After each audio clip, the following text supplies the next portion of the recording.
क्यों हो रहा है मेरे को समझ में नहीं आ रहा। और ये बहुत अजीब परिस्थिति बनी हुई है कि वहां पर हिंदुओं को टारगेट किया जा रहा है। भाई तानाशाही के खिलाफ आपकी लड़ाई थी, अगर आपको विरोध करना है आप विरोध करिए, लेकिन मंदिरों को निशाना बनाया जा रहा है, हिंदू महिलाओं को टारगेट किया जा रहा है, घर में चुन चुनकर उनको परेशान किया जा रहा है, तोड़ाफोड़ी की जा रही है, लूटपाट की जा रही है। ये क्या प्रवृत्ति है?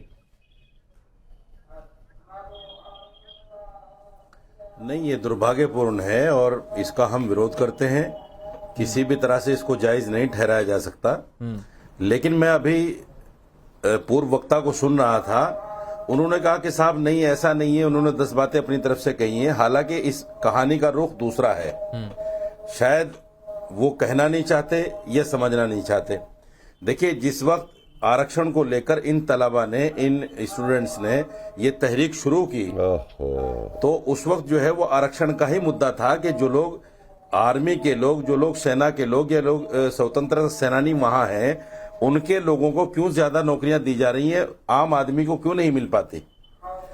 इसके बाद में 12 जुलाई में जो शेख हसीना ने प्रेस कॉन्फ्रेंस की, उस प्रेस कॉन्फ्रेंस में इनको आतंकवादी कह दिया, रजाकार कह दिया। रजाकार का मतलब वहां आतंकवादी है, दहशतगर्द है। तो उससे ये भीड़ जो है, ये स्टूडेंट्स जो है उग्र हो गए और इन्होंने अपनी तहरीक में और ज्यादा शिद्दत पैदा कर ली, जिसके नतीजे में ये सारा कुछ हुआ है। मैं नहीं मानता इसको कि भाई ये कहां से इसके तार जोड़े जा रहे हैं, कैसे है। देखिए, ये सच्चाई है जिसको समझना पड़ेगा। जो भी डिक्टेटर हुआ है उसका हशर ये तो हुआ ही है। आप देखिए, मेरा सवाल क्या था, मैंने कहा तानाशाही के खिलाफ लड़ाई लड़ी जा रही है, वहां पर हिंदू महिलाओं को टारगेट क्यों किया जा रहा है, हिंदू मंदिरों को टारगेट क्यों किया जा रहा है? ये कैसी सोच है? ये सोच कैसी है कि जहां मौका मिले आपदा में अवसर तलाश लो?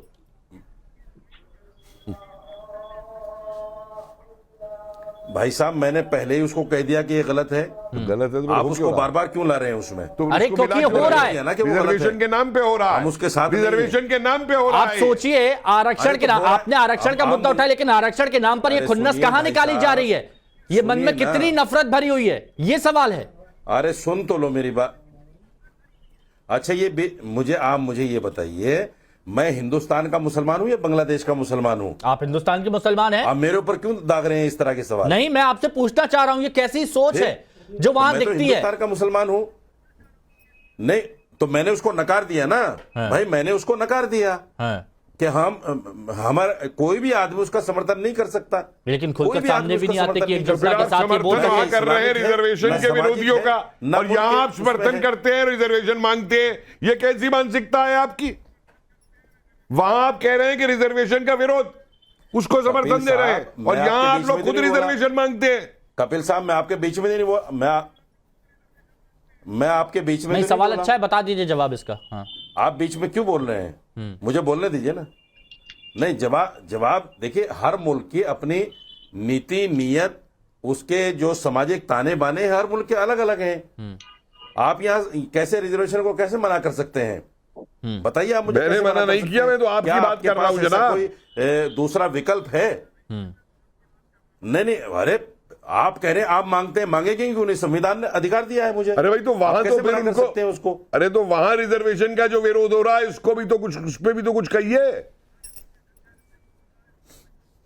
और जब कोर्ट ने वहां पे रिजर्वेशन को खत्म, कोर्ट के बाद में सरकार ने नहीं माना, तो गलती वहां सरकार की थी या कोर्ट की थी? कोर्ट पे अपना क्यों नहीं किया उन्होंने जाकर के? जजों पे अपना क्यों नहीं किया जाकर के? बात को आप पूरी, मौलाना साहब, आप पूरे मसले को एक रिजर्वेशन पे ला रहे हैं, जबकि इसका इतिहास और इसकी पीछे जो प्रसंग है और जो मानसिकता है वो बड़ी दूसरी काम कर रही है।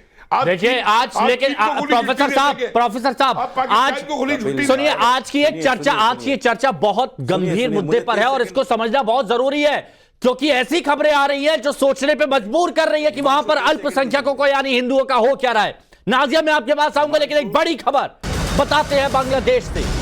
बांग्लादेश में हिंदू मंदिरों पर हमले बदस्तूर जारी हैं। मेहरपुर के मंदिर को कट्टरपंथियों ने जला दिया, आग के हवाले कर दिया। मेहरपुर के इस्कॉन टेंपल में आगजनी कर दी गई। कट्टरपंथियों ने मंदिर में जमकर तोड़फोड़ भी की, जमकर तोड़फोड़ की, आगजनी यहां पर कर दी गई। जो मिल रहा है उसको लूटा जा रहा है, आग लगा दी जा रही है। ये देखिए, ये हालात देखिए। नाजिया, मैंने देखा आप भी इन मुद्दों को उठा रही हैं, आप भी देख रही हैं कि क्या हो रहा है बांग्लादेश में। महिलाएं घर में अकेली, उनके घर में घुसा जा रहा है देखकर कि ये हिंदू हैं, परेशान किया जा रहा है, मारा पीटा जा रहा है। कुछ लोग तो ऐसे हैं जो मंदिरों की रखवाली करने के लिए आ गए, दिन रात बेचारे सो नहीं रहे हैं। ये क्यों हो रहा है? 1971 भी हमें याद है, 2 लाख से ऊपर महिलाओं का बलात्कार हुआ था। और हालिया में जब हमास और फलस्तीन ने इजराइल की बहु बेटियों को नंगा करके अल्लाह अकबर के नारे पर न्यूड परेड करवाया था और रेप किया था।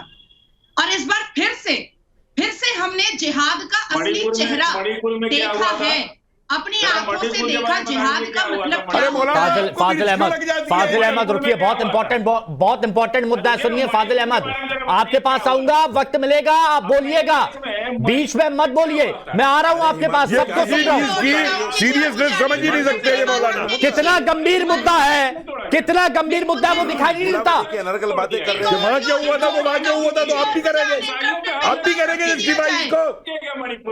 मुझे मेरी बात अनइंटरप्टेड रखने दिया। बोलिए नाजिया, थोड़ी देर फाजिल रुकिए, उसके बाद आता हूं। जवाब दीजिएगा, जवाब लेने भी हैं, लेकिन नाजिया पूरी बात बोलिए। कितना 200 से ज्यादा चर्च तोड़ दिए गए। जिहाद के जस्टिफिकेशन पर महिलाओं का बलात्कार बड़ा आम है। और आप सोचिए कि बांग्लादेश की हिंदू बहन बेटियों का बलात्कार। फाजिल थोड़ा सा रुकिए, 1 मिनट रुकिए, ऑडियो एक बार, मैं आ रहा हूं आपके पास, अपनी बात रखिएगा, पॉइंट नोट करिए आप, लेकिन नाजिया बोलिए पहले। अभी इस वक्त पिछले 48 घंटे से देखिए कि किस तरह से हिंदू बहन बेटियों का बलात्कार करने के बाद उनके इनर गारमेंट को हाथ में लेकर के फोटो खिंचवा रहा है, और दाढ़ी और टोपी पहन करके और उटंगा पैजामा और कुर्ता पहन करके।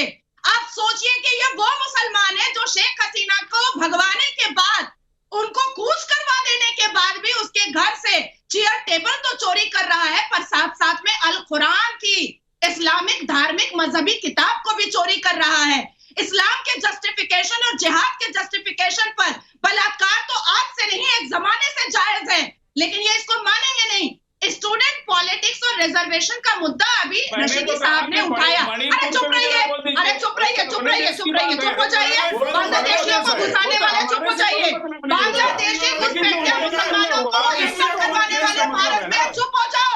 तुम्हारी भी बहु बेटियों को लूटेगा ये, एक वक्त आएगा कि तुम्हारी भी बहु बेटियों को लूटेगा ये, और तुम कुछ नहीं कर पाओगे।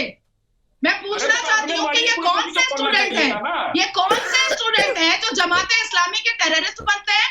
ये कैसा आरक्षण का विरोध था जो जमाते इस्लामी के टेररिज्म एक्टिविटीज करने लगे? और कहां से इतने सारे पैसे आए और कहां से इतने सारे असला बारूद आए? क्या इसमें चाइना का हाथ नहीं है? क्या इसमें लश्कर ए तैयबा का हाथ नहीं है? क्या इसमें ISI का हाथ नहीं है? ये छात्र का विरोध एक कर्टेन था, हाथी का दांत प्रोफेसर साहब ने पहले इस बात का जिक्र किया, प्रोफेसर साहब ने इस बात का पहले जिक्र किया, और अब मैं जवाब लूंगा फाजिल अहमद आपसे। लेकिन एक बड़ी खबर और आ रही है, और ऐसी तस्वीरें, ऐसी खबर बताते रहेंगे कि क्या हो रहा है बांग्लादेश में। बांग्लादेश में मंदिरों पर हमले पर एक बड़ी खबर। इस्कॉन के डायरेक्टर सुमोहन मुकुंद दास एक पोस्ट करते हैं और बताते हैं कि मेहरपुर के मंदिर में उपद्रवियों ने तोड़फोड़